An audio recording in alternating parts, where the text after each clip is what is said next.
I think the biggest misconception with young women today is that success comes when you reach everything that you desire. You have the best husband ever, you have amazing kids, you have the best job ever, you're living where you desire, and so you've reached success. And that is absolutely wrong, because we were made by God, who created us for a purpose. And it's not that having the best kids or a husband or living in the best house, having the best job is not a bad thing. It can be successful, and it is successful, but it shouldn't define what we deem as successful for our lives. Let me give you an example.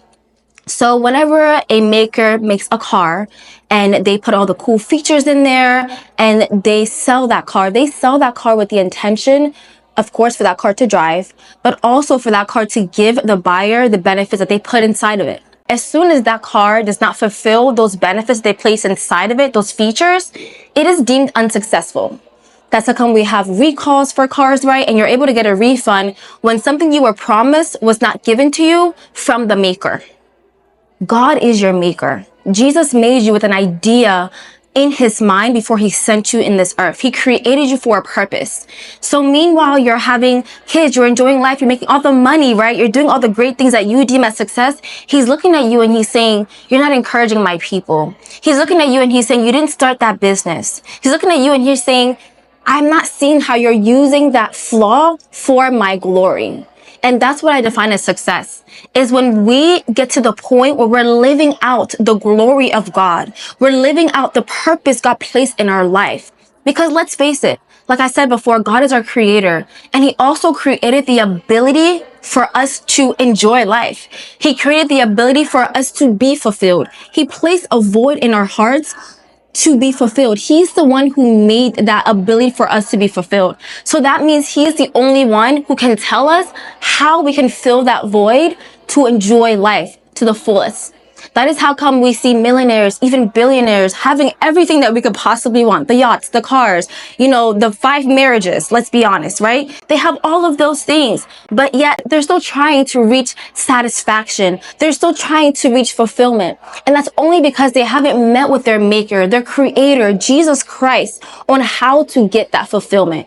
What fulfills me may not fulfill you. What brings you the utmost joy may not bring you the utmost joy. But that's the whole point.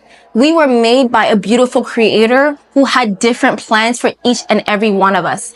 And I want to encourage you, seek God for that purpose. Seek God for what he made you to do.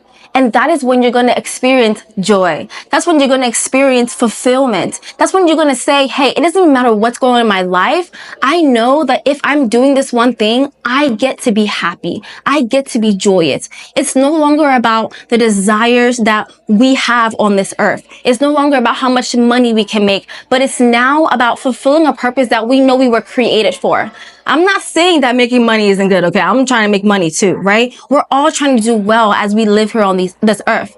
But the reality is that before we look at the worldly things, we must look at why we were even here in the first place. So I graduated from Penn State University. I got an amazing job as a consultant, and I honestly was living my dream life. This is what I always wanted. I was making good money, right? But I got to a point where I wasn't really happy, because I hadn't really asked God, why I'm making this money? Why am I getting all these amazing opportunities? I hadn't taken the time to figure out my why, my purpose. So realize that you can get to the point where you have everything that the world has to offer and still not be happy. Ephesians 2:10 says, "For we are his workmanship, created in Christ Jesus for good works, which God prepared beforehand that we should walk in them." We are literally God's workmanship. Just like a builder builds a house, God built us with a purpose in mind, with features in mind that he knew was going to bless people in our lives for a reason. He is the one who prepared us for this moment. So seek him so you can figure out what is your true purpose